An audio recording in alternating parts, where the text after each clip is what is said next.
In today's episode, we're diving into the most disturbing animal attacks ever caught during a selfie. From a tiger that broke loose at a private animal compound in Texas, to a grizzly in Alaska's wild Denali Park that turned a photo moment into a deadly encounter. Let's begin with the first story. On June 17, 2014, the morning sun rose over the Sao Paulo Wildlife Park in Brazil, casting golden streaks across dew-slick walkways and rustling palm fronds. The park was quiet, hours from the buzz of tourists. Inside, birds rustled in their enclosures, and somewhere near the back, a lion's low rumble echoed off stone. It was a day like any other, or so it appeared. Marco Oliveira, a 32-year-old senior zookeeper, arrived earlier than usual. He had done this many times before, always quiet, always punctual. His co-workers knew him as soft-spoken, often keeping to himself during breaks, sometimes skipping group lunches altogether. He wasn't antisocial, just content in silence. The zoo for Marco was more than a job, it was his world. He lived alone in a modest one-bedroom apartment less than a mile from the park entrance. He had no close family in Sao Paulo. His parents had retired to a rural town in the south, and his older brother had moved abroad years ago. Marco rarely talked about them, he rarely traveled, rarely took time off, and never strayed far from his routine. On weekends, even when he wasn't scheduled to work, he would walk the zoo's outer paths, jotting down notes on animal behavior or photographing enclosure designs he admired. Among the animals, Marco was known, trusted, especially in the carnivore section where he'd worked for years. He spoke to them like old friends, even the more temperamental ones seemed calmer around him. That connection wasn't just professional, for Marco it was deeply personal. A few months before the incident, Marco had been assigned an additional role by park management, overseeing the zoo's social media accounts. It wasn't part of his original job, but with his eye for photography and quiet dedication to the animals, he seemed like a natural fit. Management wanted more visibility, and Marco began posting updates, feeding sessions, close-ups of the animals, morning routines. At first, it was just part of his routine, but gradually the boundaries between care and content began to blur. Before he was asked to manage the zoo's social media, his own accounts were filled with soft-focus animal portraits, rarely selfies. His captions read more like diary entries, quiet observations about the way a jaguar breathed during a nap or how sunlight caught the shimmer of a lizard's scales. To those who worked with him, Marco was dependable to a fault. He never missed a shift, never raised his voice, he wasn't ambitious in the conventional sense, never chasing promotions. But he took pride in consistency. Quiet, steady, unseen by most, but absolutely present. Despite his quiet nature, Marco had embraced the new role the park had offered, managing its social media. He never asked for it, but when the position was offered, he took it seriously. It gave him purpose beyond just feeding schedules and cleaning enclosures. He began taking photos first of the animals, then of himself with the animals. Always at a distance behind fences or glass, sometimes with a colleague nearby to frame the shot. These posts gradually boosted the zoo's online following. Management noticed, so did Marco. Over time, the post became more polished. He learned lighting tricks, angles, hashtags. At 8:43 a.m. that day, 15 minutes before opening, Marco was seen on the facility's high-definition security cameras entering the large predator wing, specifically near the African lion enclosure. He had his feeding gear with him, meat bucket, gloves, boots, but unusually he also held his personal phone. The cameras captured every step. There was no scheduled feeding at that hour, and the senior carnivore keeper who normally oversaw lion protocols was off duty. Marco moved with purpose. CCTV showed him unlocking the secondary gate with two codes, his own and a second code he had obtained days earlier by claiming he needed to cover a sick colleague's shift. With no one else present, he bypassed the two-person safety protocol. He paused at the gateway, glanced back once at the empty corridor, then entered the enclosure's prep chamber. Inside, he partially raised one of the overhead blinds to let in more light. The camera caught him checking the screen of his phone, adjusting it in his hand. He stepped through the final door into the lion enclosure. The enclosure mimicked the Tanzanian savanna, with scattered rocks, a small pond, and a shaded sleeping platform. At the far end, Caesar, the park's star attraction, rested under a tree. The 450-pound male lion was still, his chest rising and falling in steady rhythm. Marco set down the feeding gear like usual, perhaps to make the scene look routine if anyone questioned it later. Then he took a few steps forward, phone in hand, turned his back to Caesar, and began raising the camera. His intent was clear: frame the perfect shot with the lion in the background. Maybe a short video, maybe just a still. Something striking to boost the zoo's morning engagement. At this point, no one else was nearby. The corridor camera showed no other staff in the area. Marco was alone. Caesar's head lifted, his eyes fixed on the shape intruding on his territory. At 8:46 a.m., the lion moved. It began with a low growl, barely audible on the CCTV audio feed. Caesar rose from his spot, muscles rippling beneath his golden coat, and took a single step forward. The motion caught Marco's attention. He turned slightly too late, the phone still raised. The lion didn't hesitate. He charged. 15 feet of distance vanished in under 2 seconds. Marco flinched, stumbling backward as the camera feed blurred.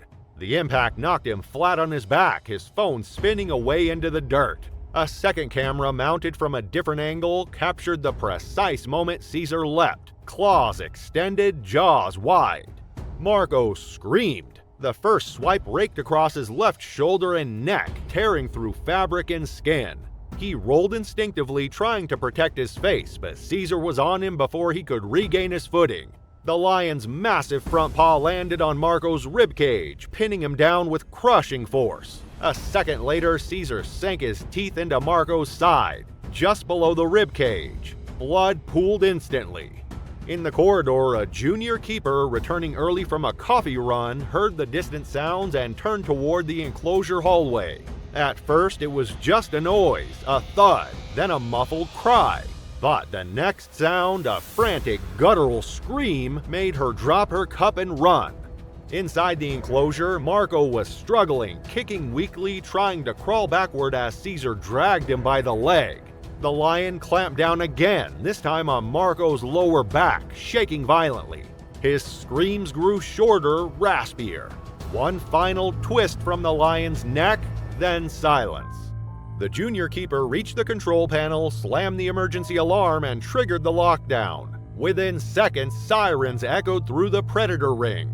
2 more staff members arrived, fumbling with the emergency tranquilizer kit, but it was no use.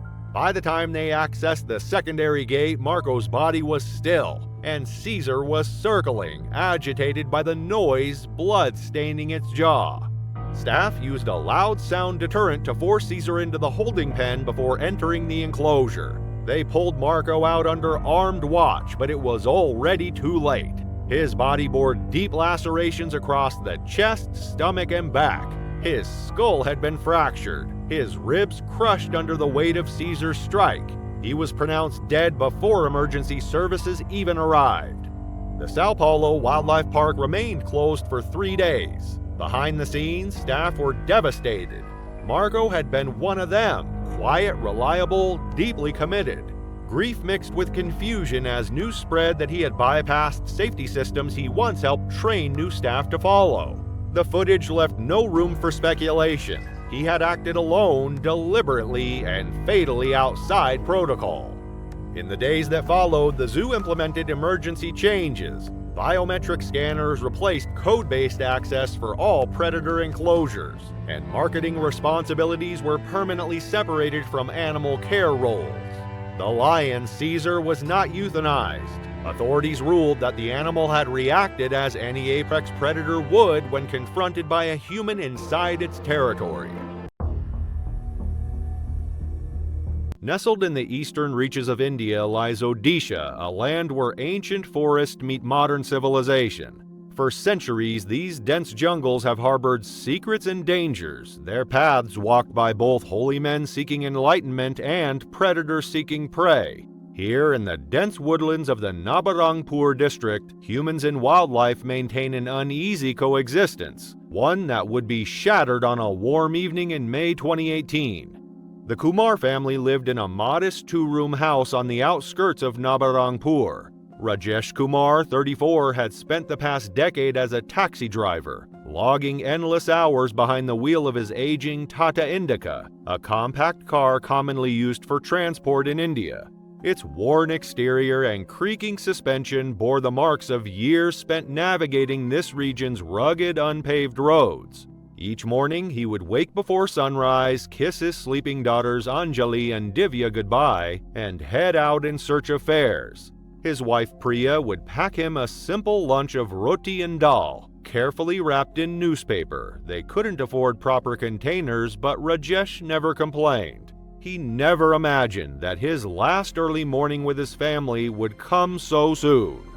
That May evening had been different from his usual fare runs. A wealthy businessman had hired several taxis, including Rajesh's, to transport guests from his son's wedding. The Maharaja Golden Marriage Hall had been transformed into a scene from a Bollywood movie, with crystal chandeliers, imported flowers, and food served on gold-plated thalas. As Rajesh ferried the final group of guests home, he couldn't help but think of his own simple wedding to Priya 7 years earlier. Just a small ceremony in the local temple, followed by a modest meal. His passengers, still dressed in their expensive silk garments, chatted about the lavish dowry and the bride's diamond jewelry. The setting sun cast long shadows through the sal trees, turning the narrow road into a corridor of flickering golden shadow. As Rajesh drove, he passed occasional signs warning of wildlife crossings, common in this region where human settlements bordered thick forests teeming with life. In recent weeks, villagers had reported an increase in bear sightings. Several farmers had lost livestock, and forestry officials had issued advisories about sloth bears venturing closer to human settlements. Though primarily insectivores, these bears were known to react aggressively when startled, and with the dry season reducing food availability, encounters had become more frequent. But warnings were easy to ignore, until the danger is staring right back at you. And for Rajesh Kumar, that moment was coming fast. Rajesh pulled his taxi over near a small clearing, needing to relieve himself after hours on the road. His passengers, still in their wedding finery, urged him to wait until they reached the next town, but he stepped toward the tree line, unaware of the danger that lay ahead. It was then, as he approached the forest edge, that he spotted it, a massive sloth bear lying near a small pond. What Rajesh didn't realize was that he'd encountered one of Odisha's most lethal predators. Unlike their Himalayan cousins, these sloth bears had adapted to live surprisingly close to human settlements, making them particularly dangerous. Growing up to 6 feet tall when standing and weighing over 300 pounds, they are primarily insectivores, feeding on termites, ants, and fruit. They rarely prey on large animals and typically avoid human interactions. However, when startled or provoked, they can be highly aggressive. Their powerful claws and incredibly strong jaws, capable of crushing coconuts with ease, make them fatal when defending themselves.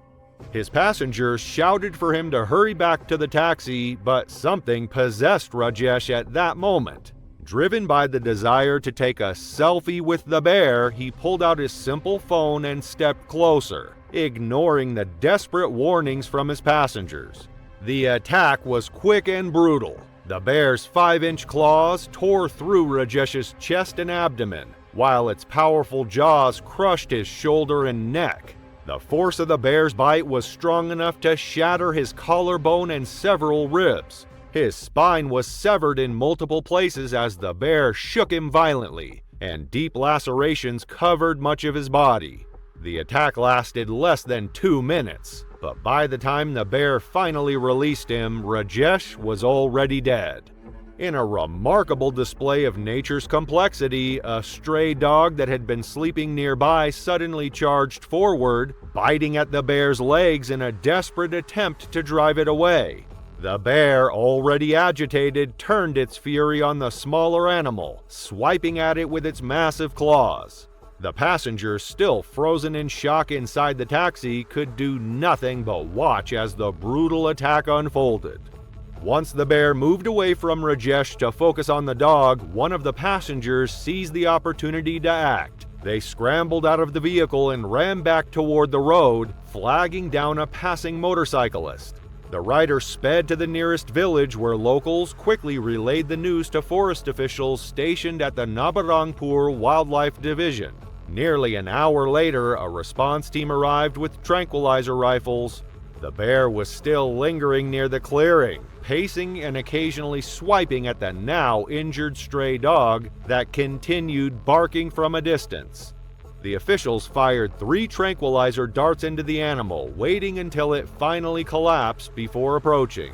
Once the bear was fully sedated, they loaded it onto a transport vehicle to relocate it to a remote section of the forest. Rajesh's body was then recovered. His phone, still clutched tightly in his hand, revealed a cracked screen displaying his final act, a blurred image of an approaching mass of fur and teeth.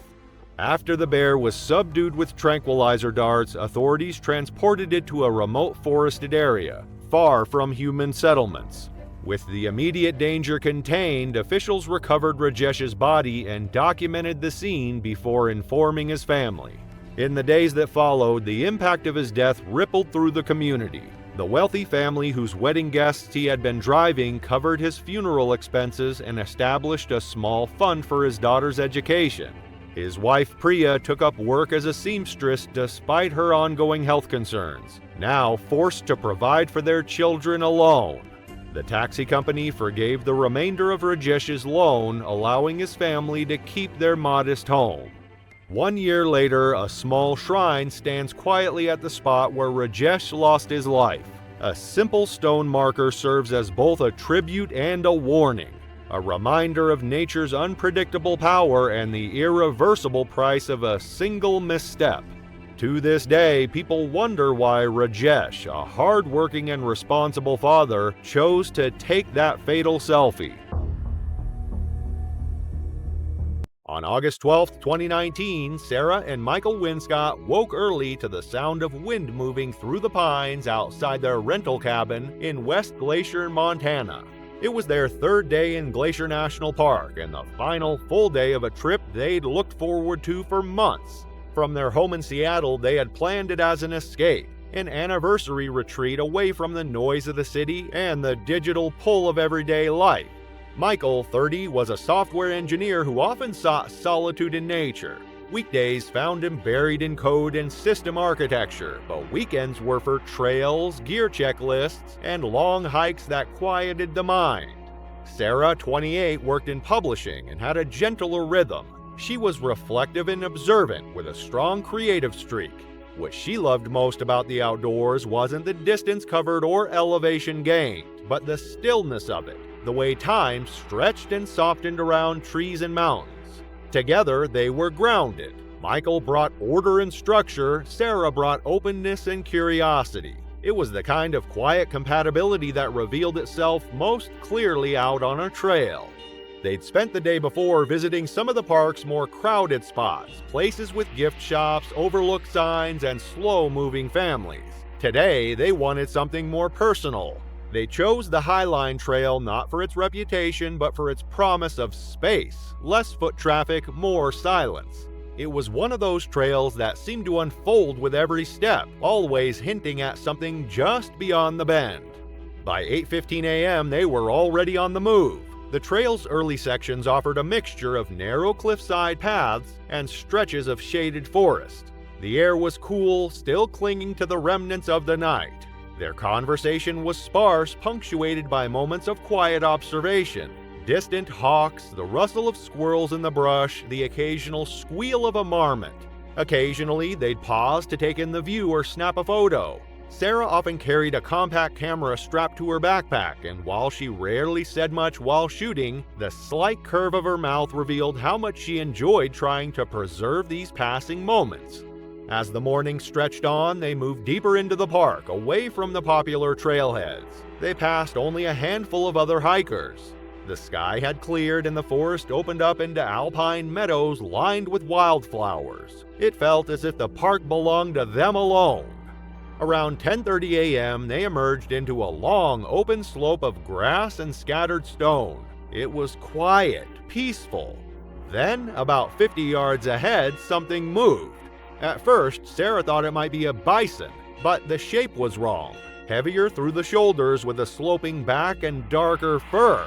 It was a grizzly, large, powerful, and completely absorbed in foraging. Its nose was buried in the soil, searching for roots or insects, entirely unaware of the human presence nearby. Michael reacted immediately. His posture shifted and he slowed his pace, signaling that they needed to put distance between themselves and the animal. Sarah stayed behind him, wide-eyed but calm. Neither of them had ever encountered a bear in the wild before. They knew the theory, of course. They had reviewed the safety brochures, packed bear spray, and mentally rehearsed what to do. But theory meant little when standing on the trail with a predator just up ahead. They didn't speak, but Sarah instinctively pulled out her iPhone and switched to selfie mode. She kept her voice low, barely above a whisper, as she recorded, framing herself with the bear in the blurred background. It wasn't for content or to show off, just a quiet, impulsive way to capture something that felt unreal, the kind of moment people describe but rarely have proof of. She held the phone steady, barely breathing. Then a breeze cut through the clearing. The bear lifted its head. Its posture shifted subtly, ears forward, body tense. It was no longer foraging, it was assessing. Sarah and Michael began to back away slowly and without sudden movement. The bear watched. It didn't charge, it didn't growl, but it began to follow. At first, it was a walk, one slow step, then another. The couple quickened their pace, retreating down the path without turning their backs. Their movements were deliberate, practiced exactly as they had been instructed. But the bear's behavior had changed. It wasn't browsing anymore, it was closing the gap. The air had changed. No more birdsong, no more breeze. Just footsteps on gravel and the growing awareness that they were being followed. They moved faster, and the bear followed. The trail narrowed as they moved back the way they had come, a steep drop on one side and thick underbrush on the other. Behind them, the bear continued to follow, slow at first, measured as if trying to decide whether the figures ahead were a threat or a curiosity. But each time Sarah and Michael increased their pace, so did the bear. Its walk became a trot, its head lowered, nostrils flaring, tracking scent and sound with unnerving precision. Then, with no clear signal, it broke into a full charge. The sound was overwhelming. An explosion of movement, of claws scraping against rock, of limbs crushing foliage. The space between them vanished in seconds. Sarah and Michael turned and ran, their boots thudding against the uneven ground, lungs already straining from the altitude and adrenaline. The forest blurred as they fled, but the bear was faster, much faster. Sarah stumbled first. Her foot caught on a rock embedded in the trail's edge, and she collapsed forward, her shoulders slamming against the ground. She tried to rise, but the bear was already there. It struck her from behind, a massive paw raking across her back and tearing through her jacket and into the muscle beneath. She collapsed again under the weight of the impact, arms instinctively drawn around her head. The bear's second swipe landed across her left side, spinning her onto her back. Its claws tore through her ribs and abdomen, opening deep wounds that immediately soaked her clothing in blood. Michael had turned at the sound of her fall and saw everything. Her body twisting under the force of the blow, the blur of fur and movement. He ran back toward her, unsure of what he would do, unsure if anything he did would matter. The bear was fully engaged now, towering over Sarah as it pinned her to the ground. It bit down across her upper torso, its jaws clamping through fabric and flesh, crushing ribs beneath its weight. He stopped just short of the bear's range, instinct holding him back. He reached for the bear spray, fumbled with the cap, raised his arm, but the angle was wrong, the bear was too low, and the chaos too immediate. The spray wouldn't reach, he knew it. The bear didn't even glance in his direction. Its focus remained entirely on Sarah. In a split second of clarity, he realized there was nothing he could do with his bare hands that would change the outcome. The bear was not deterred by shouts, not frightened by the presence of another person. It had decided she was a threat, or prey, or simply too close. Every survival instinct screamed at him to run, and so he did. Michael turned and sprinted. He ran down the trail, his body driven by fear, guilt, and helplessness. Every turn felt like a betrayal, every step away from Sarah like abandoning her again. As he ran, he pulled out his phone trying to call for help, but there was no signal, just a blank screen and a flashing SOS icon. Nearly 2 miles down the trail, he passed a pair of older hikers resting at a junction. He shouted, waved, didn't slow down. At the intersection of the Highline and Loop trails, he finally reached a volunteer trail steward, an off-duty ranger stationed at a small information post. She saw his panic immediately and radioed park dispatch. All she could report was a frantic man shouting about a bear attack. Rangers trained in backcountry emergencies were dispatched from the nearest station, with others hiking in from nearby trailheads. The terrain was steep, the trails were narrow, it took over an hour for help to reach the site. When they arrived, Sarah was gone. Her body was found roughly 20 feet off the main trail, partially buried beneath a scatter of branches, soil, and crushed vegetation. The bear had cached her, an instinctual behavior, not a predatory one, but a territorial response. Her injuries were catastrophic. Multiple lacerations to the back, chest, and abdomen, crushed ribs, and deep puncture wounds along her shoulder and neck. The medical examiner later concluded that she had died within minutes of the initial strike. The bear was gone. There were no signs it had remained nearby, and no additional attacks were reported in the days that followed. The rangers marked the site, flagged off the trail section, and began a careful sweep of the area to ensure no other hikers were at risk. Michael returned with them, but only to identify her body. In the days that followed, Glacier National Park closed the Highline Trail indefinitely. Rangers posted signs, rerouted foot traffic, and began reinforcing their wildlife safety protocols. The investigation concluded quickly. The bear's behavior had been defensive, not predatory. It had been startled, followed its instincts, and responded as wild animals often do when confronted with something unfamiliar and too close. Park officials made the decision not to euthanize the animal. A year later, a small wooden marker was placed near the bend in the trail where the attack occurred. It bore no names, no dates, just a short inscription etched into its surface. Respect the wild, keep your distance. In the heart of Uzbekistan, where ancient silk roads once carried treasures between east and west, lies a modern city struggling to maintain its aging institutions. Among them, a Soviet-era zoo where magnificent beasts paced behind weathered bars, and where one man's desire to impress would lead to his devastating end. Faruk Ariskalov had worked at the city zoo for over 15 years, his callous hands and weathered face telling the story of countless days spent tending to the facility's residents. At 44, he was neither young nor old, but experienced enough to know better than to do what he was about to attempt. His monthly salary of 15,000 tenge, roughly $35, barely covered his basic needs. But it was his new relationship that made him yearn for something more impressive than being just another underpaid zookeeper. Marina, his girlfriend of 3 months, had captured his heart with her youth and vitality. At 28, she was significantly younger than Faruk, and her constant social media presence made him increasingly aware of the gulf between their worlds. She would often show him viral videos of other zookeepers interacting with their animals, asking why he had never shared such exciting content of his own work. The lion enclosure had always been the zoo's main attraction. 3 magnificent African lions, 1 male and 2 females, had been born in captivity and raised at the facility. The male, whom the staff called Sultan, was particularly impressive with his full mane and powerful build. Despite their captivating upbringing, these were not tame animals, something Farouk knew all too well from years of careful feeding and cleaning routines.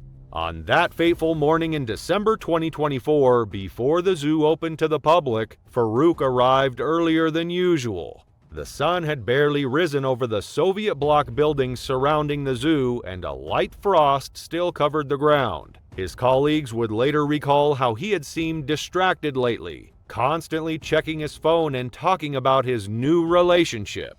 What Farouk didn't realize was that these apex predators, despite years of captivity, retained every instinct of their wild ancestors. African lions capable of bringing down prey weighing up to 1,000 pounds possess jaw strength measuring 1,000 pounds per square inch. A single swipe of their paw can crush a human skull, and their territorial instincts remain as sharp as their 4-inch canines. The footage recovered from Farouk's phone would later reveal his final moments. He approached the enclosure with his phone held high around 5 a.m., recording himself as he spoke to the lions in the enclosure. The animals, usually still drowsy at this hour, began to stir as he drew closer. Then, in a decision that would prove fatal, he did the unthinkable. He entered through the service door. The attack was immediate and devastating. Sultan, the male lion, initially remained still, watching as Farouk approached. Moments later, he moved toward the zookeeper, followed by the 2 lionesses. One of the lions eventually clamped its jaws down on Farouk's arm. His phone, still recording, captured his first screams before being knocked from his grip. With over 800 pounds of muscle and raw power bearing down on him, any chance of escape vanished. The lions continued their attack, overpowering him with ease. There was no one else present at that early hour. Farouk had entered the enclosure alone, and the zoo had not yet opened for the day. His absence was only noticed when the other employees arrived later that morning, and by then, it was far too late. Zoo staff rushed to the lion exhibit once they realized something was wrong, but by then the lions had already mauled him beyond saving. It took animal control officers over an hour to secure the enclosure before they could recover his remains. His phone was later found several feet away, its screen shattered but its recording intact, preserving the horrific final moments of his life. The tragedy quickly gained international attention, with media outlets worldwide reporting on the shocking incident. News platforms highlighted growing concerns over zoo safety protocols and the dangers of close human interaction with wild animals. The footage of Farouk's final moments, which surfaced online, became a focal point of discussion about the risks zookeepers face, fueling debates on whether stricter regulations should be implemented. The zoo administration faced heavy scrutiny for its lack of security, while online discussions raised broader concerns about the responsibilities of institutions housing dangerous predators. Despite speculation, the lions were not euthanized. They had simply followed their natural instincts. Today, they remain at the zoo, with reinforced enclosures and new warning signs in place. Farouk's girlfriend was left devastated, not impressed by the video, but broken by the tragedy that ended in heartbreak. On May 23, 2018, the dense pine forest of rural Ontario stood thick and quiet around the remote property known as Northwood's Exotic Animal Haven. The facility wasn't marked by signage or advertised online. It had no entry gate, no visitor hours.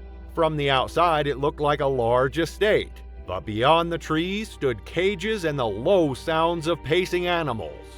Robert and Linda McKenzie had lived there for nearly 22 years. In that time, they had acquired over a dozen exotic animals: lions, leopards, cougars, and more recently, Bengal tigers. Their interest in wildlife began modestly. Rescued servals, a retired zoo leopard. But as their wealth grew, so did their ambitions. Robert and Linda, fueled by money and a shared fascination with big cats, gradually turned their remote property into a personal zoo. Together, they poured time and money into building their collection, creating what they believed was a personal sanctuary. But Northwoods was never officially licensed as a zoo. It operated on the thin edge of private ownership laws, legal enough to avoid scrutiny but far from regulated. The animals were housed in makeshift enclosures, some welded from construction fencing, others modified from livestock pens. Most were built by local contractors without any formal experience in predator containment. Still, to the Mackenzies and their small circle of friends, the place was something to be proud of, something impressive. That Wednesday afternoon, Robert and Linda were entertaining longtime friends David and Catherine Harrington. The two couples had met more than a decade earlier at a private fundraiser in Toronto. David had built his fortune in real estate, and Catherine had a finance background. With their children grown, they often sought out secluded and unusual travel experiences. The Harringtons had visited before, but this time was different. The Mackenzies had a new tiger, Raja, recently acquired from a failed roadside zoo. The afternoon began unremarkably. The couple sat on the Mackenzies' elevated deck, shaded by tall spruce and overlooking the lower half of the property. A breeze carried the faint scent of pine and animal musk. Over wine and late lunch, the couples caught up, surrounded by animals few others ever saw. As the sun began to lower and the second bottle of wine emptied, Robert suggested they walk down to see Raja. He described the tiger in affectionate terms, exaggerating his gentleness, recounting how he'd been calm as a house cat since arriving. There was no urgency in the decision, no group consensus, just a casual agreement to go see the newest addition. The enclosure stood downhill, framed in a 12-foot chain-link fence reinforced with steel. The tiger lay on the concrete, its striped coat vivid in the afternoon light. Robert stood near the outer gate, boasting about Raja's size and behavior. As he spoke, the others stood behind him. David stepped forward for a closer look while Catherine stayed back, phone in hand, casually framing the scene in her camera's viewfinder. Then Robert made a decision. He opened the outer gate and gestured toward the small buffer zone between the two fences. The area was only a few feet wide, a space designed more for feeding than for foot traffic. It wasn't meant for visitors, but there was no warning, no second thought. Robert invited David to step inside for a better photo. It was the kind of casual rule-breaking that felt harmless in the moment, especially between old friends. David stepped in. Inside the enclosure, Raja shifted his weight. He stood, muscles rippling beneath his coat, and moved toward the fence. And for a few moments, everything seemed still. Raja's movement was slow but purposeful. He stepped forward, eyes fixed on the figure now standing in the narrow buffer zone. The space was small, no more than 4 feet wide, and bordered on one side by the main enclosure and on the other by the outer fence. David remained just outside the inner gate, clearly uncertain, but still facing the tiger. He was smiling faintly, holding his position, waiting for whatever Robert had intended to show him. Behind them, Catherine raised her phone to take another photo. Raja's body language shifted, ears flattening slightly, tail flicking low and slow, his head tilting downward. Subtle but unmistakable to those who knew what to look for.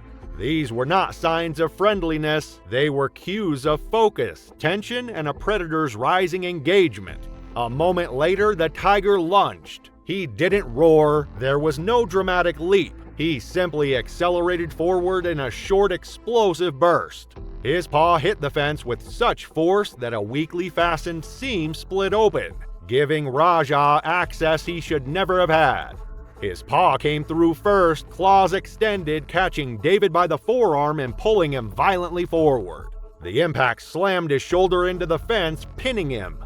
In a flash, Raja reached farther through the gap, grabbing at whatever flesh he could reach. David tried to pull back, but the tiger's strength overwhelmed him instantly. Catherine screamed. The phone slipped from her hand and hit the ground, the screen still lit.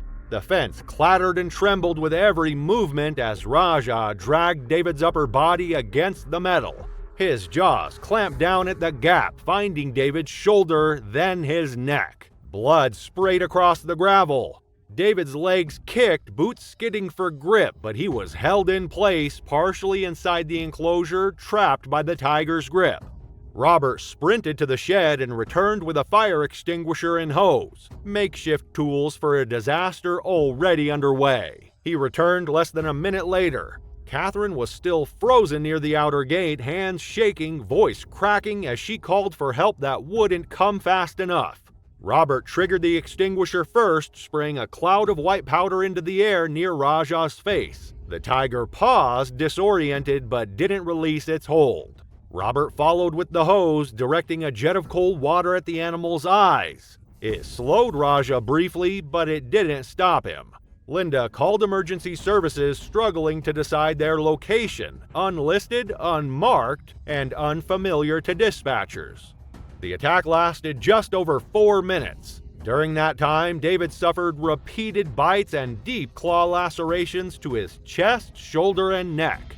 One of the bites severed his brachial artery, a critical blood vessel beneath the arm. The loss of blood was immediate and massive. By the time Raja finally released him, David collapsed against the fence, motionless, his shirt soaked through with blood. Robert dropped the hose and rushed to him, but there was no pulse. 27 minutes after Linda's call, a volunteer fire unit arrived, followed closely by paramedics. The responders found Catherine seated near the outer gate, still in shock. Robert stood with blood-covered hands, silent. David lay on the ground where he had fallen, surrounded by a trail of disturbed dirt, crushed grass, and streaks of red. Attempts at resuscitation failed. David Harrington was pronounced dead during airlift preparation at Sunnybrook Hospital in Toronto. The official cause of death was exsanguination due to a severed artery in the shoulder and multiple puncture wounds. The investigation exposed a chain of preventable failures. The fencing had been compromised, the buffer zone was inadequate, there were no tranquilizers on site, no written emergency procedures, and no formal training. Robert Mackenzie had built his facility on confidence and improvisation, not on safety or oversight. Criminal charges were considered but ultimately dropped. Catherine Harrington pursued a civil suit instead, citing negligence and misrepresentation of risk. The Mackenzies settled out of court, and the remaining animals were quietly removed from the property. Northwoods was shut down for good, and land sold in silence the following year. David Harrington's death led to new laws tightening exotic animal ownership, but no plaques marked the place, only the memory of a quiet afternoon and a fatal mistake. It was September 23, 2023, when India's National Zoological Park in Delhi would witness one of its most horrific lion attacks. By 2023, India's zoos had recorded over 100 serious incidents involving big cats between 2010 and 2023, though only 3 had resulted in fatalities. The Delhi Zoo, however, despite hosting over 3 million visitors annually, had maintained a perfect safety record since its establishment. The nation's capital had seen a surge in zoo visitors that year, with attendance up 25% from 2022. Tourism officials attributed this increase to post-pandemic recovery and improved facilities. Yet this surge brought new challenges: overcrowding during peak hours, increased pressure on security staff, and growing concerns about visitor behavior around dangerous animals. The Delhi Zoo, sprawling across 176 acres in the heart of India's capital, represented India's premier wildlife facility. Established in 1959 during Jawaharlal Nehru's administration, it housed over 1,350 animals across 130 species. The lion enclosure, constructed in 1989 and renovated in 2019, featured a sophisticated design, an 18-foot deep moat surrounding a 21,528 square foot naturalistic habitat, complete with artificial rocks, shade structures, and cooling systems. The facility's security systems reflected modern zoo standards. 15 armed guards patrolled the grounds in rotating shifts, while 128 CCTV cameras monitored key areas. The lion enclosure itself featured multiple safety elements: 3-tier barriers, emergency response stations every 164 feet, and a sophisticated public announcement system. Daily inspections ensured all safety features remained functional, with maintenance logs meticulously maintained as per international protocols. While the Delhi Zoo took every measure to ensure the safety of its visitors, the story of Maqsood Singh highlighted a different kind of vulnerability, one that went unnoticed by the very systems designed to protect. Living with his parents and younger sister in a one-room apartment in East Delhi's Anand Parbat industrial area, Maqsood earned a modest salary of 12,000 rupees, around $144 monthly, at Sharma Garments Factory. His father, disabled from a factory accident years earlier, relied on Maqsood's income. The family's financial struggles made it impossible to address Maqsood's increasingly erratic behavior. Mental health care for many in India's working class remained an unaffordable luxury. The signs of his deteriorating mental state had been visible for months. Co-workers at Sharma Garments noticed his increasing isolation during lunch breaks. His supervisor, Rohan Mehra, had documented several unexplained absences in the past month alone. At home, Maqsood spent hours staring at wildlife documentaries on their small television, particularly fascinated by big cats. His mother later recalled his strange questions about animals' souls and their capacity for mercy. That Tuesday morning began like any other. Maqsood left home at 7 a.m. telling his mother he was heading to work, but he never arrived. Security cameras later captured him wandering the streets for hours, stopping occasionally to watch stray dogs and feed pigeons. At 12:15 p.m., he made an unexpected decision, purchasing a zoo ticket. The 50 rupee entry fee may have seemed insignificant to most, but for Maqsood it was nearly half of his daily wages. Inside the zoo, Sher, an 8-year-old male African lion, embodied nature's perfect predator. Born in South Africa's Pretoria Zoo, he had arrived in Delhi in 2018 as part of an international breeding program. Weighing 400 pounds, his powerful frame was a testament to millennia of evolution, a creature built for the hunt. Under the care of trained staff, his daily routine consisted of regulated feedings, enrichment activities, and constant monitoring. Lions are apex predators whose hunting abilities have been refined over millions of years. Their bite force exceeds 1,000 psi, enough to crush a buffalo's skull. Their paws can deliver 400 pounds of force in a single swipe, while their claws, reaching lengths of 4 inches, can disembowel prey with surgical precision.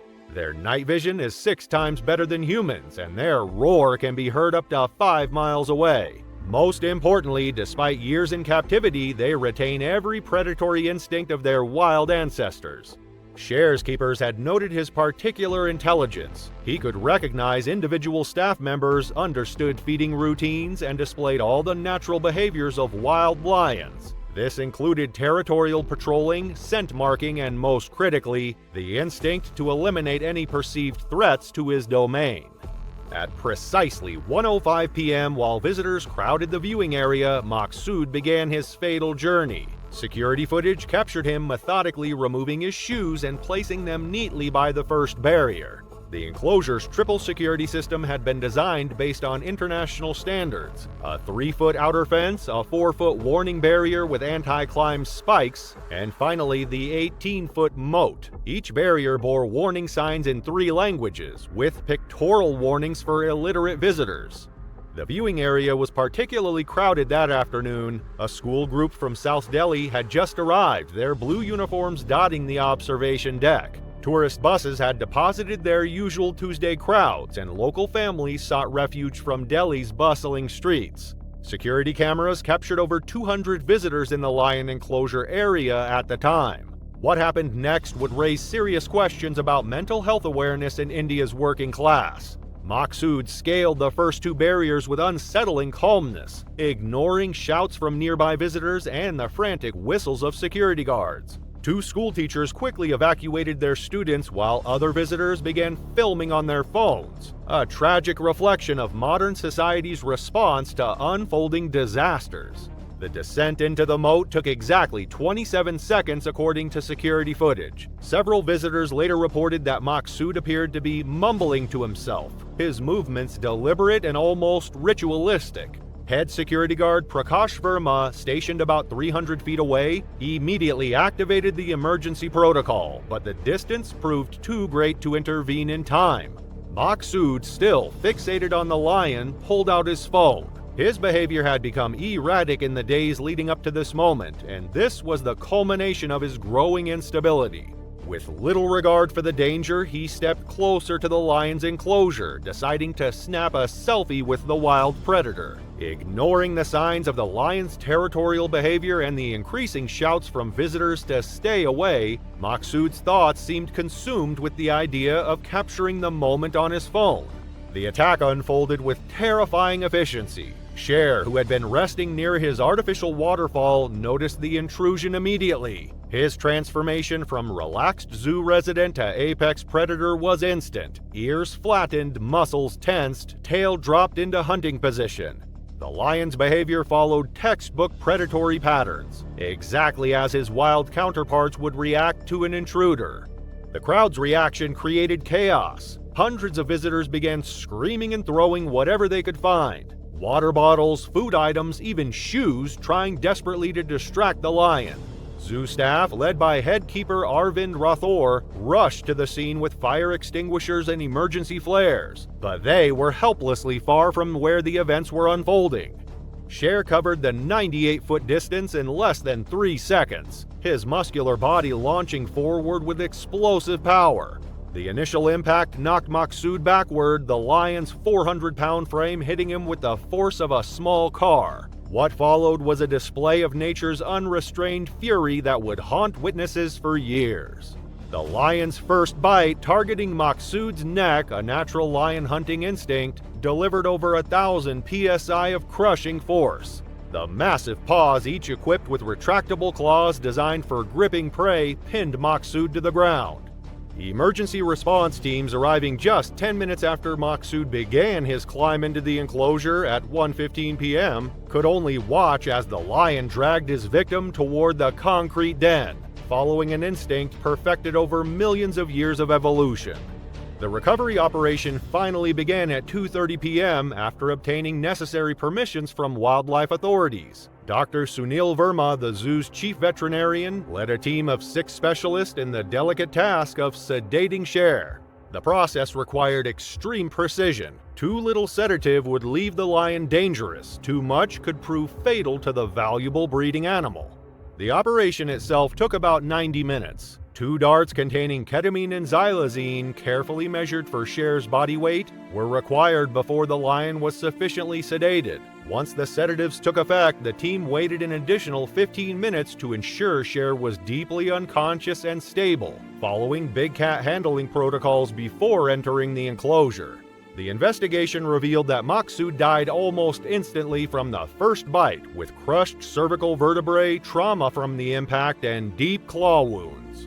In response to the attack, the zoo implemented stricter security measures, including taller barriers and additional CCTV cameras, and updating training for staff on handling psychiatric emergencies. Cher, the lion, remained at the zoo, but his enclosure was modified. While the debate over keeping big cats in captivity continued, experts emphasized the importance of well-managed zoos for conservation and education. The incident reinforced the truth that no matter how familiar, a wild animal's instincts can never be fully tamed.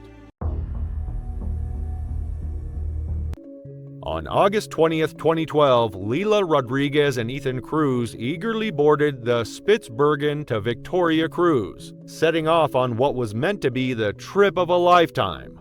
They had spent months planning this Arctic expedition, a dream adventure before their wedding in December. As passionate nature lovers and wildlife photographers, the chance to explore the remote icy landscapes of Svalbard, Norway, was an opportunity they couldn't pass up. But in the land of the polar bear, one of the world's most fearsome predators, one wrong move could turn admiration into a fatal mistake. The cruise promised breathtaking views of the Arctic wilderness, teeming with its famed marine and land creatures, whales, seals, walruses, and the region's most formidable predator, the polar bear. Their destination was White Island, one of the most isolated and treacherous islands in the Svalbard archipelago. As the ship approached the desolate shores of White Island, the tourist on board marveled at the towering Ketujulin ice cap dominating the horizon, an imposing glacial fortress stretching across most of the island. The moment the guides announced that they could disembark, Leela and Ethan exchanged a look of exhilaration. They had no idea that this moment would be remembered for something far more terrifying than the landscape's beauty. Stepping onto the ice-covered shore, the couple found themselves surrounded by a sharp frozen wilderness untouched by human civilization. Their fellow tourists, wrapped in thick coats, eagerly pulled out their cameras to capture the unearthly beauty of the landscape. At a distance, a group of seals lay basking near the shoreline, their sleek bodies sprawled across the ice. Leela and Ethan, drawn by the opportunity for the perfect wildlife shot, wandered about 50 feet further than the rest of the group. With their cameras slung around their necks, they crouched low, adjusting their lenses for the best angle. The seals remained unbothered, a rare privilege in wildlife photography. They focused intently, snapping frame after frame. So absorbed in capturing the moment, they didn't notice the commotion behind them. Other tourists and the tour guides were yelling and pointing in their direction. When they finally heard the commotion, Leela and Ethan turned around expecting to see another Arctic creature drawing everyone's attention. But the moment they turned, they realized what was happening. A massive polar bear stood just 30 feet behind them. For a brief moment, the bear remained motionless, its black eyes locked onto the two humans who had unknowingly wandered too close. Polar bears are the largest land carnivores on Earth, with adult males weighing up to 1,500 pounds and standing over 10 feet tall on their hind legs. Unlike other bear species, they're almost exclusively carnivorous, relying on seals as their primary food source. While generally avoiding human interaction, polar bears are apex predators with unmatched strength, capable of killing prey with a single powerful bite. In the vast, desolate Arctic, where food is scarce, a hungry or curious bear can become extremely dangerous, especially when humans enter its territory. The tourists and guides shouted and waved their arms, trying to scare it off, but the predator didn't budge. Leela panicked and ran. The moment she moved, the bear's instincts took over. The 1,000-pound predator lunged forward, its powerful limbs covering the icy terrain with alarming speed. The sudden movement had triggered a predatory response, and now the bear was hunting. Ethan froze for a split second before chasing after them. Someone yelled for her to stop running, but it was too late. In a matter of seconds, the gap between Leela and the bear shrank. She was fast, but not nearly fast enough. Polar bears can sprint up to 25 miles per hour, far faster than any human. The bear reached her and struck her from behind, its giant paw slamming into her shoulder with the force of a sledgehammer. She tumbled forward, crashing onto the ice. Before she could scramble away, the bear clamped its powerful jaws around her head. Ethan grabbed the only weapon he had, stones from the ground, and hurled them at the bear, yelling at the top of his lungs. Other tourists joined in, shouting, banging equipment, and throwing whatever they could. The bear ignored them. It had its prey. A tour guide armed with a pistol rushed forward and fired a warning shot into the air. The gunshot momentarily startled the bear, causing it to release its grip for a fraction of a second. Leela was still screaming, blood pouring down her face from the brutal bite. She tried to crawl away, but the bear wasn't done. The guide hesitated. The bear was too close to Leela. Another misfire could kill her. The bear lunged again, this time locking its jaws onto her skull. In desperation, the tour guide fired another shot, this time hitting the bear's shoulder. It let out a deep roar of pain, but didn't back away. Another round struck its ribcage, and finally the massive predator stumbled, its injuries beginning to slow it down. Leela stopped screaming. Blood pooled on the ice beneath her. Ethan rushed forward, ignoring the danger, and reached his fiancée just as the bear collapsed. The final bullet pierced the bear's heart, and the enormous predator fell lifeless beside her. Leela was alive, but barely. She had suffered a deep bite wound on the back of her skull, and several of her facial bones were fractured. The bear's teeth had narrowly missed her vertebrae, mere centimeters from severing her spinal cord. A helicopter was called immediately, and within minutes she was airlifted to a hospital in Longyearbyen, the capital of Svalbard. Emergency surgery saved her life, but her recovery would be long and grueling. Ethan never left her side.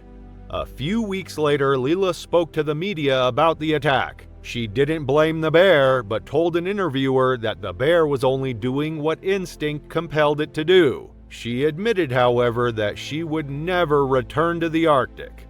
The polar bear attack on White Island became one of the most infamous incidents in Arctic tourism history. The tour company faced heavy criticism for allowing tourists to get too close to wildlife without stricter precautions. The bear, estimated to be around 7 years old, had shown no prior aggression toward humans and was likely scavenging along the coast when the group unknowingly approached. New policies were implemented following the attack, including stricter regulations on tourist movements in polar bear territory. Ethan and Leela canceled their December wedding, postponing it until she fully recovered. Though she survived, the scars remained, both physical and emotional. The photographs she had taken of the seals were never recovered. Her camera had been crushed in the attack. But Leela and Ethan's story showed that for all its beauty, the wild remains unpredictable. And when humans cross the line, nature does not forgive.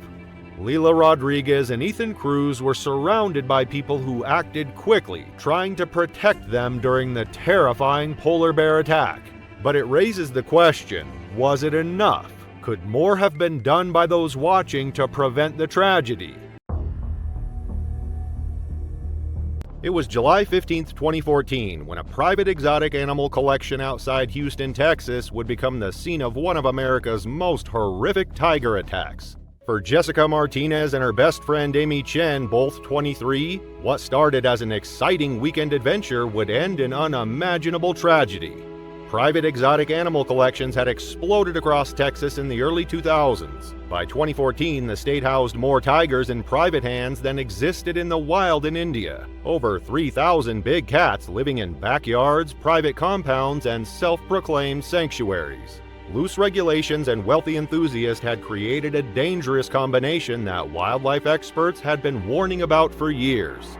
Jessica and Amy had been inseparable since their high school days in Houston's suburbs. Now, both working as dental assistants at the same practice, they spent most of their weekends together seeking out new adventures. Jessica's iPhone 5S was filled with their weekend memories, hiking trips, beach days, and local festivals. The opportunity to visit Thompson's Wild Wonders, an exotic animal sanctuary, came through Amy's cousin Mike, who worked as a caretaker at the facility. David Thompson's collection sprawled across 15 acres of his vast ranch about an hour outside Houston. The successful oil executive had started collecting exotic animals in 2008, riding the wave of private zoos that had swept across America. His compound housed 7 tigers, 4 lions, and various other dangerous predators, all kept in enclosures that barely met minimum state requirements. Amy's cousin, Mike Wilson, at age 35, represented the typical private zoo employee. Despite having no formal zoological training, he had been handling Thompson's big cats for 3 years. Like many private facility workers, his experience came solely from on-the-job learning. Thompson paid well and provided housing on the property, making it an attractive job despite the risks. The girls arrived at 4:30 p.m., just as the Texas summer heat was beginning to fade. The facility's entrance was surprisingly basic, a chain-link gate with a faded warning sign. The compound's crown jewel was Raja, an 8-year-old male Bengal tiger that Thompson had purchased as a cub from an animal dealer in Oklahoma, who had been selling off exotic animals due to financial difficulties. Raja's appearance from his concrete den drew gasps from both girls. At over 500 pounds, he was an impressive sight. Tigers are nature's perfect killing machines. Their bite force exceeds 1,000 pounds per square inch, enough to crush a buffalo's spine. Their paws pack the power to shatter skulls, while their retractable claws can grow up to 4 inches long. Most importantly, despite being born in captivity, they retain all their wild hunting instincts. The evening feeding routine began at 5:15 p.m. Raja's enclosure, a 40 by 60 foot chain link structure, featured a narrow feeding chute along one side. The fence stood 12 feet high, topped with inward-facing wire that supposedly prevented climbing. Like many private facilities, Thompson's compound used these basic feeding systems rather than the sophisticated safety features found in accredited zoos. Mike retrieved a bucket of raw chicken from a nearby freezer, beginning the familiar feeding routine he'd performed hundreds of times before. Both girls positioned themselves at the designated viewing area approximately 5 feet from the fence. Raja's impressive displays of catching meat in mid-air had both girls reaching for their phones to capture the moment. The attack came without warning. Mike, focused on feeding the animals, didn't notice Jessica moving closer to the fence. She was trying to get the perfect selfie with her iPhone 5S, unconsciously edging closer for a better angle. Amy, distracted by the roar of another tiger, turned momentarily to look away from the enclosure. Mike had seen tourists take similar risks before, assuming they knew the rules. Stay behind the fence, don't get too close. When Raja's attention shifted from the food to Jessica, Mike didn't immediately react. He thought it was just a brief moment. Tigers often fixate on movement. But then he saw Jessica step within 3 feet of the enclosure. That distance triggered the tiger's predatory instincts. Raja lunged. The force of Raja's launch against the fence was explosive. The chain link, weakened by years of Texas weather, gave way at a connection point. The tiger's massive paw shot through the gap, 4-inch claws catching Jessica's shoulder and pulling her towards him.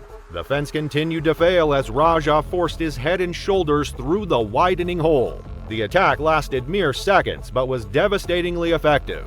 At around 5:20 p.m., just 5 minutes into the feeding session, Raja's powerful jaws clamped onto Jessica's upper body with immense force, crushing her shoulder and collarbone instantly. His claws tore through flesh and muscle as he attempted to pull her closer. Mike shouted, trying to intervene, but the tiger's grip was unyielding. He hurled more meat at Raja, hoping to distract him, but it was futile. Raja's focus was entirely on his prey, his instincts in full predator mode. The raw power of the attack left Jessica no chance to escape. Amy screamed and tried to grab Jessica, but her efforts were useless against the tiger's overwhelming strength. Fumbling for her phone with trembling hands, Amy dialed 911 at 5:24 p.m. The phone call reached emergency services, but the compound's remote location meant that help was at least 20 minutes away. In the chaos, Mike tried to keep the tiger at bay, but Jessica's body was already being dragged closer to the fence. By the time first responders arrived at 5:44 p.m., Jessica had been unconscious for several minutes, the massive blood loss and trauma proving fatal. The investigation revealed multiple failures. The fence's maintenance records were non-existent. The feeding chute design violated several safety recommendations. The viewing distance guidelines were completely inadequate. Thompson's insurance had lapsed 3 months earlier, and required safety inspections hadn't been performed in over a year. Raja was euthanized despite protests from animal rights groups. The incident sparked fierce debate about private exotic animal ownership in Texas. Thompson's facility was shut down, and his remaining animals were relocated to accredited sanctuaries. Amy Chen became an advocate for stricter exotic animal regulations, even testifying before the Texas legislature. Mike Wilson left the exotic animal industry entirely. The casual atmosphere at private facilities had created a false sense of security, leading to a tragedy that forever changed how Texas regulated its private exotic animal industry. On August 24, 2012, the autumn chill had begun to creep into the vast Alaskan wilderness.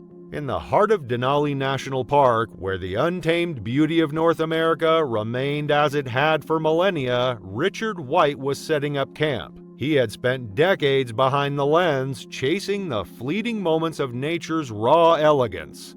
At 49, he had long since abandoned the safety of group hikes, preferring solitude among the towering peaks and sprawling tundras. This land was his cathedral, the place where he felt most alive. But even cathedrals can become tombs, and before the sun would set on his final day, Denali would claim him forever. Photography had not always been his calling. As a teenager in San Diego, he had stumbled upon an old camera at a thrift shop, and from that moment, the world took on an entirely new dimension. The lens became his teacher, drawing him into landscapes he might have never explored otherwise. He never intended to make a living from it. His job at a pharmaceutical company paid the bills, but his passion for photography was what tethered him, giving him something to look forward to amid the monotony of daily life. This trip to Denali was not his first. He had visited 3 times before, drawn back by the vast silence and the chance to capture creatures preparing for the long Alaskan winter. August was perfect, just before the deep snows swallowed the land. The bears, lynxes, moose, and smaller creatures of the tundra were all on the move, desperate to store what they could before the season of scarcity arrived. It was, by all accounts, a photographer's paradise. Upon arriving, Richard wasted no time setting up camp. The drive had been long, and with the sun beginning to dip behind the jagged peaks, he hurriedly pitched his tent, stowing away his supplies. That night, he managed only a few shots of the twilight settling over the tundra, the sky painted in purples and golds. By dawn, he was already deep into the wilderness, camera slung around his neck, backpack filled with snacks and extra batteries. The morning air carried the scent of damp earth and pine, and as the first rays of sunlight pierced the treetops, the forest came alive. Squirrels darted between branches, birds took to the skies, and a bull moose waded through a distant marsh. Richard had found his place beside a quiet river where willows hugged the water's edge. It was there, after hours of patience, that he caught sight of something extraordinary: a grizzly bear. A half-ton male lumbered from the tree line, moving with a grace that belied its massive frame. It approached a cluster of berry bushes no more than 60 feet from where Richard sat, plucking the ripe fruit with delicate precision. Richard barely breathed. His fingers worked instinctively, adjusting the focus, snapping frame after frame. A perfect moment in time. A collision of predator and photographer, neither disturbing the other. But as the bear moved, something changed. Richard had always maintained a safe distance from wildlife, trusting that the creatures of Denali would keep theirs as well. But this bear was not turning away, it came closer, 40 feet, then 30. Richard shifted slightly, adjusting his footing. Beneath his foot, a cereal bar wrapper crinkled. The sound broke the stillness. The bear lifted its head, locking eyes with the man behind the lens. Richard froze. The air between them seemed to thicken, charged with something primal. Slowly, he lifted his camera, snapping one final shot. The bear staring directly into the lens. And then it moved. The impact came like a freight train. Weighing up to 600 pounds, grizzlies can reach speeds of 35 miles per hour in a charge, their sheer mass making escape nearly impossible. Half a ton of muscle and instinct slammed into Richard's back, driving him into the dirt. The first scream tore from his throat as claws raked through his jacket, slicing deep into flesh. The bear did not hesitate. It lifted him, tossing him like a rag doll, his body hitting the earth before he could even comprehend the pain. A swipe to the head split his scalp. With claws measuring up to 4 inches long, capable of ripping through flesh and bone with a single strike, the bear's attack was swift and devastating. Another ripped through his shoulder. His body, strong from years of hiking, was no match for the raw force of the bear's fury. When its jaws clamped down on his neck, the world blinked out. For Richard, it ended quickly. The attack had ended his life nearly immediately. The bear, however, was not finished. It dragged his body through the undergrowth, leaving a crimson trail that stretched for nearly 200 yards. There, in a shallow depression, it covered Richard's remains with dirt and leaves, marking the cache as its own. Hours later, a group of hikers stumbled upon his abandoned backpacking camera, the scene before them something out of a nightmare.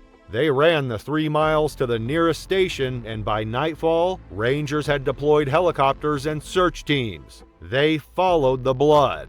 The bear was waiting, pacing near the cache, its breath visible in the cold evening air. When the rangers approached, it did not flee. It stood its ground, teeth bared, muscles tensed. They fired warning shots, but the darkness obscured their aim. The bear vanished into the trees. At sunrise, they returned, spotting 5 separate bears in the area from the air. But one kept circling back to the kill site, unwilling to leave. The rangers moved in, rifles steady. 3 shots rang out. The bear staggered, then collapsed.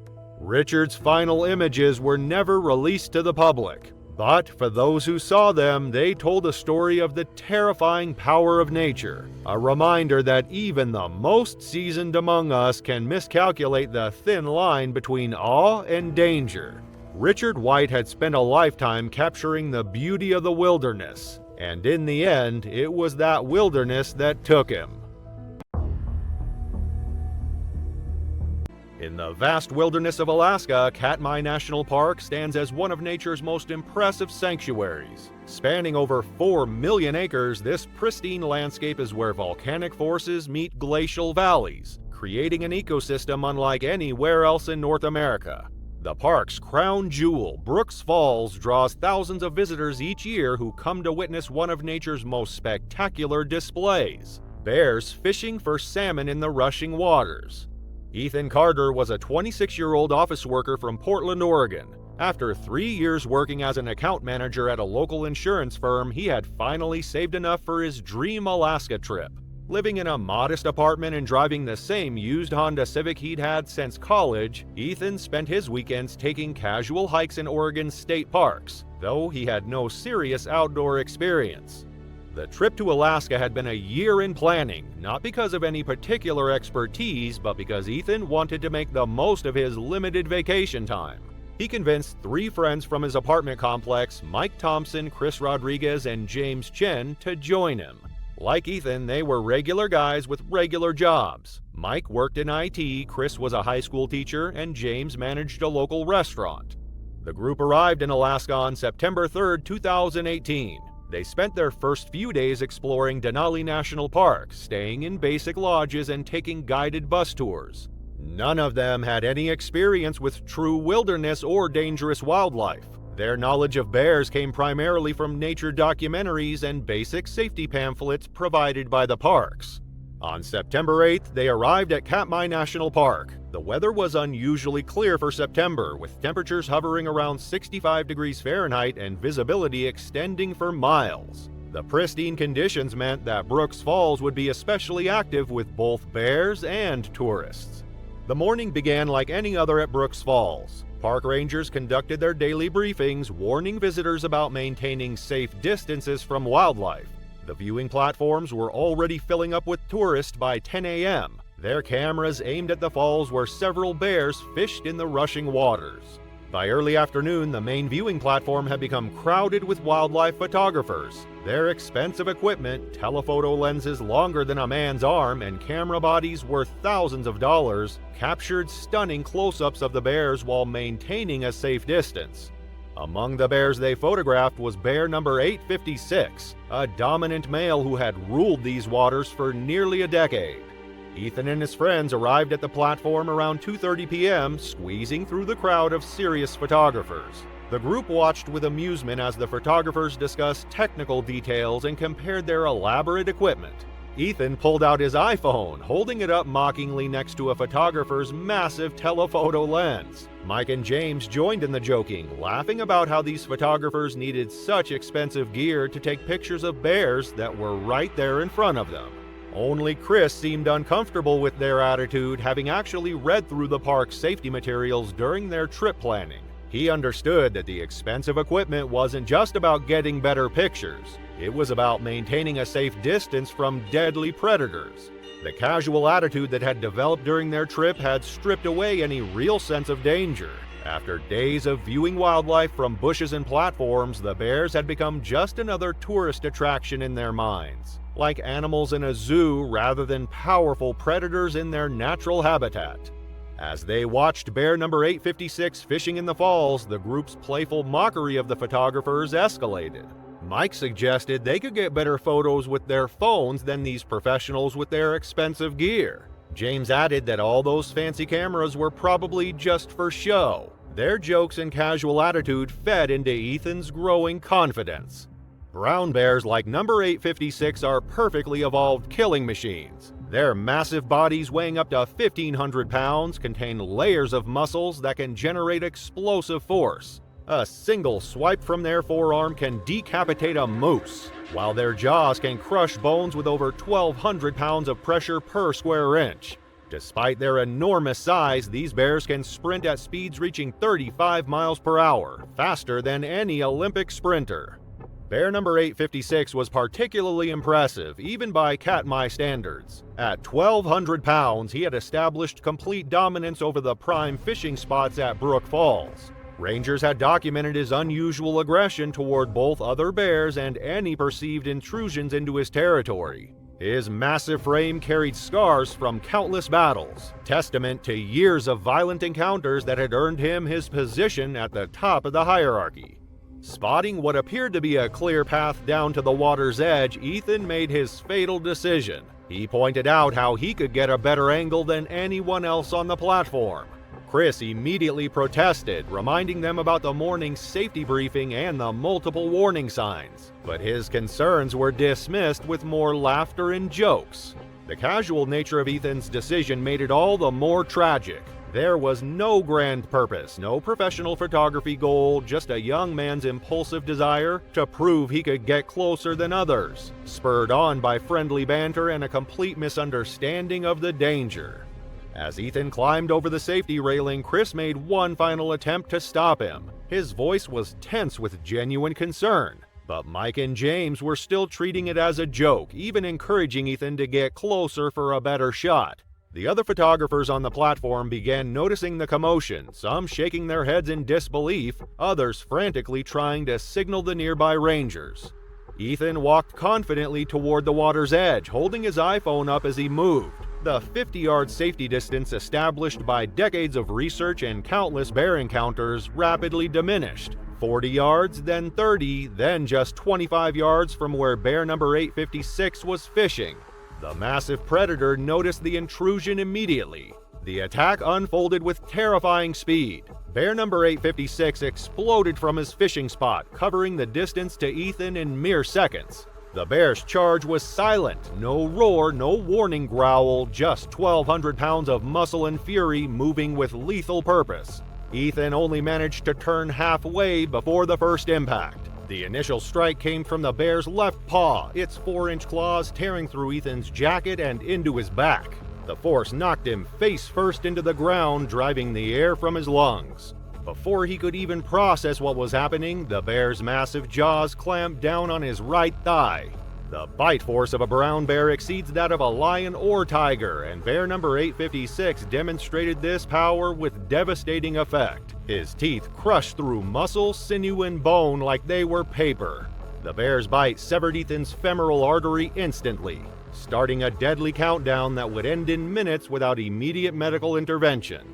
As Ethan lay pinned beneath the enormous predator, bear number 856 began what wildlife experts call a killing shake, a violent side-to-side motion designed to tear flesh and break bones. The movement was so powerful it lifted Ethan's entire body off the ground. His screams echoed across the falls, sending tourists scrambling back from the railings in terror.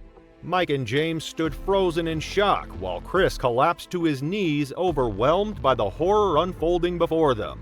Park rangers stationed at the viewing platform reacted immediately. 2 rangers armed with 12-gauge shotguns loaded with slug rounds rushed toward the scene, while another radioed for emergency medical support. But even these experienced professionals were shocked by the brutality of the attack.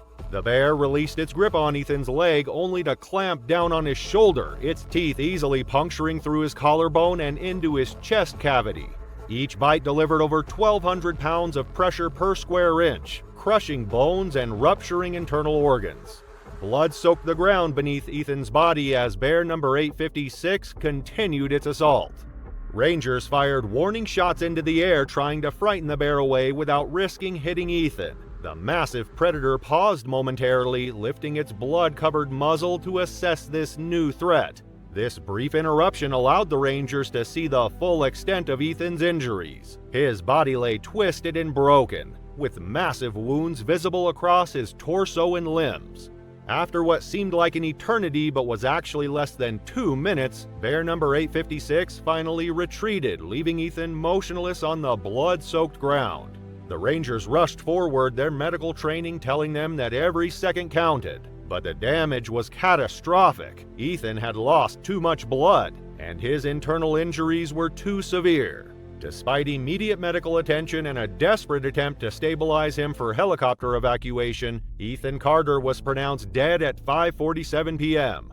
The official autopsy would later reveal the true extent of the bear's power: 37 distinct bite wounds, multiple crushed bones, and severe internal trauma. The right femoral artery had been completely severed, leading to massive blood loss that proved impossible to stop, even with immediate medical intervention.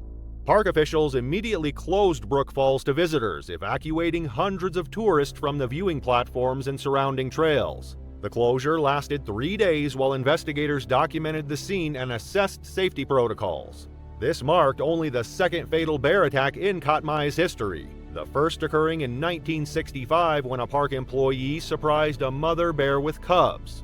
Unlike many bear attack cases where the animal is euthanized, wildlife biologists argued strongly against this course of action. They pointed out that bear number 856 had been defending its established fishing territory and had shown no previous aggression toward humans who maintained proper distance. The decision to spare the bear was controversial, but ultimately supported by both scientific evidence and park policy. The incident made national headlines, with media outlets struggling to understand why an ordinary office worker with no history of reckless behavior would willingly put himself in such grave danger. Park rangers reviewing the case identified a phenomenon they had seen before: the normalization of danger.